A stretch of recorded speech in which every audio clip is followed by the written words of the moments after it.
విజ్ఞులైనటువంటి ఆంధ్రప్రదేశ్ రాష్ట్ర ప్రజలకు నమస్కారం.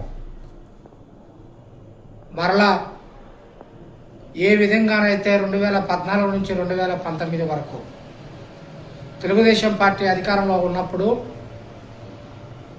కులాలని, మతాలని, ప్రాంతాలపైన రాజకీయాలు చేసి కులాలకి, మతాలకు మధ్యలో విషబీజాలు నాటి 19లో వైఎస్ జగన్మోహన్ రెడ్డి అధికారంలోకి వచ్చాడో ఆ విధమైనటువంటి రాజకీయాలు చేసి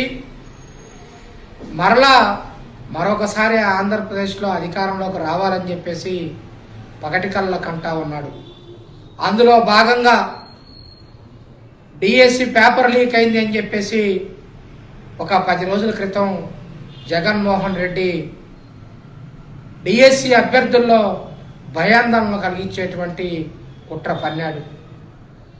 మరి డిఎస్సి పేపర్ లీకేజ్లో వాస్తవాలు లేవని చెప్పేసి వైఎస్ఆర్సీపీ చేసేటువంటి ఆధారాలు లేనటువంటి ఆరోపణలు అని చెప్పేసి రాష్ట్రంలో ఉన్నటువంటి మొన్న ఉద్యోగాలు పొందినటువంటి యువతే కాకుండా మరి అభ్యర్థులు, అదేవిధంగా యువత మొత్తం కూడా వైఎస్ఆర్సీపీ పార్టీ చేసేటువంటి ఒక వికృత రాజకీయ శాస్త్రాలు ఏవైతే ఉన్నాయో నవ్వి వదిలేయటం జరిగింది. మరలా తర్వాత డిఎస్సి పేపర్ లీకేజ్ కాదు, స్పోర్ట్స్ కోటాలో పోస్టులు అమ్ముకున్నారని చెప్పేసి మరలా రెండవసారి ఆధారాలు లేనటువంటి ఆరోపణలు మొదలుపెట్టారు.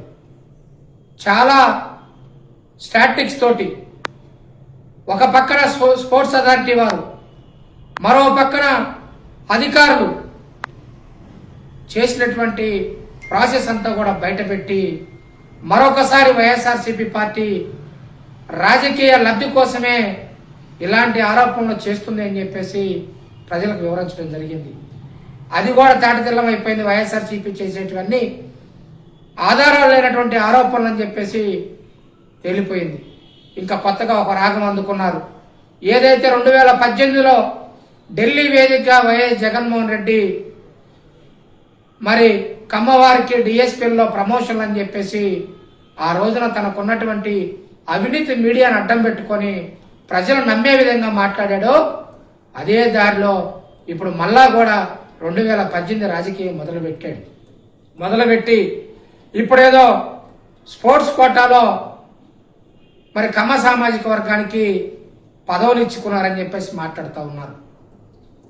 నేను అడుగుతా ఉన్నా, ఈ రోజున జగన్మోహన్ రెడ్డి ఇచ్చినటువంటి డబ్బు కాశపడి, జగన్మోహన్ రెడ్డి వేసేటువంటి బిస్కెట్లు కాశపడి, జగన్మోహన్ రెడ్డి వేసేటువంటి పెడిగిరి కాశపడి మరి ఈ రోజున ఒక ప్రైవేట్ ఇంటర్వ్యూని ఒక యూట్యూబర్, ఒక పనికి మాలినటువంటి యూట్యూబర్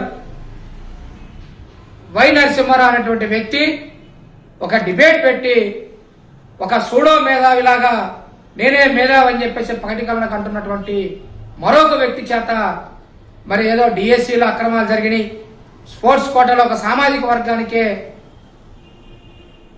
ఉద్యోగాలు ఇచ్చుకున్నారని చెప్పేసి మాట్లాడినటువంటి విధానం ఉదయం నుంచి కూడా సోషల్ మీడియాలో చూసాం. అందుకే రాష్ట్ర ప్రజలను విజ్ఞప్తి చేస్తా ఉన్నాను, విజ్ఞులైనటువంటి రాష్ట్ర ప్రజలు ఆలోచించమని చెప్పేసి అడుగుతా ఉన్నాను. ఈ రోజున 421 పోస్టులు ఉండగా కేవలం అప్లై చేసుకున్నటువంటి ప్రతి ఒక్క అభ్యర్థి, ప్రతి ఒక్క క్రీడాకారుడి యొక్క సర్టిఫికెట్ని మరి వెరిఫికేషన్ చేసిన తర్వాత దాదాపుగా 9,000 మంది సర్టిఫికెట్లు వెరిఫికేషన్ చేసిన తర్వాత 900 మంది మాత్రమే ఎలిజిబుల్ అయితే దానిలో మళ్ళా కూడా ఇంటర్వ్యూ చేసుకొని కేవలం 421 పోస్టులు ఉంటే 389కి ఉద్యోగాలు మాత్రమే భర్తీ చేయడం జరిగింది. ఆ 381లో ఓసీలు ఉన్నారు, బీసీలు ఉన్నారు, ఎస్సీలు ఉన్నారు. ఓసీలకి ఆ 381లో 43 పదవులు వస్తే కాపు సామాజిక వర్గానికి 16 ఉద్యోగాలు వచ్చినాయి. జగన్మోహన్ రెడ్డి సామాజిక వర్గానికి చెందినటువంటి మెరిట్లో ఉన్నటువంటి క్రీడాకారులకు 10 ఉద్యోగాలు వచ్చినాయి.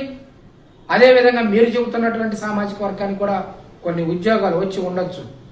కానీ ఈ దేశంలో ఏ రాష్ట్రంలో లేని విధంగా క్రీడాకారులకి కులాన్ని అంటగడతా ఉన్నారు. ప్రతిభకి కులాన్ని అంటగడతా ఉన్నారు. బహుశా నాకు తెలిసి సచిన్ టెండూల్కరో విరాట్ కోహ్లీనో ఆంధ్రప్రదేశ్లో కనుక పుట్టి ఉంటే వారికి క్రీడాకారుల యొక్క కోటాలో ఏదైనా పదవి వస్తే వారికి కూడా కులాన్ని ఆపాదించేవారేమని చెప్పేసి ఈ రోజున ప్రజలు మాట్లాడుకుంటా ఉన్నారు. పేడ్ ఆర్టిస్ట్ అయినటువంటి జర్నలిస్ట్ అయినటువంటి వైఎన్ఆర్ నేను అడుగుతా ఉన్నా,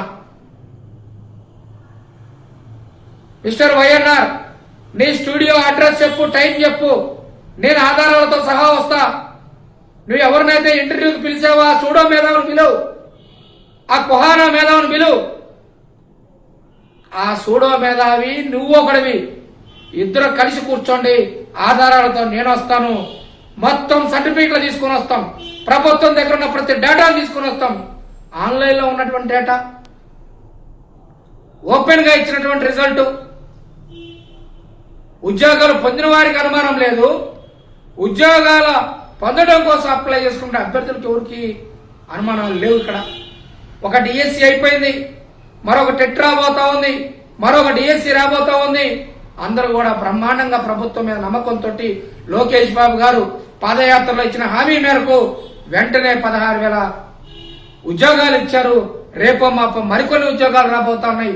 ఒక డిఎస్సీనే కాదు, బ్యాక్లాగ్ పోస్టుల భర్తీ, అదేవిధంగా ప్రభుత్వంలో ఖాళీగా ఉన్నటువంటి హెల్త్ డిపార్ట్మెంట్ కానీ, పోలీస్ డిపార్ట్మెంట్ కానీ, అన్ని డిపార్ట్మెంట్లో ఖాళీ అయినటువంటి పోస్టుల భర్తీ, ఖాళీ అవబోతున్నటువంటి పోస్టుల భర్తీ, అదేవిధంగా ప్రైవేట్ రంగంలో తీసుకొస్తున్నటువంటి పెట్టుబడులు, పరిశ్రమలు, ఉద్యోగ ఉపాధి అవకాశాల కోసం యువత కష్టపడతా ఉంటే అవన్నీ చూడకుండా లోకేష్ గారికి, కూటమి ప్రభుత్వానికి మంచి పేరు వస్తుందని చెప్పేసి ఈ 2 సంవత్సరాల పరిపాలన చూసి ఓర్వలేక సిగ్గు శరమైనటువంటి రాజకీయాల్లో భాగంగా కమ్మ సామాజిక వర్గాన్ని మరొకసారి కమ్మ సామాజిక వర్గం మీద సమాజంలో విషం చిమ్మేటువంటి ప్రయత్నం చేస్తా ఉన్నారు.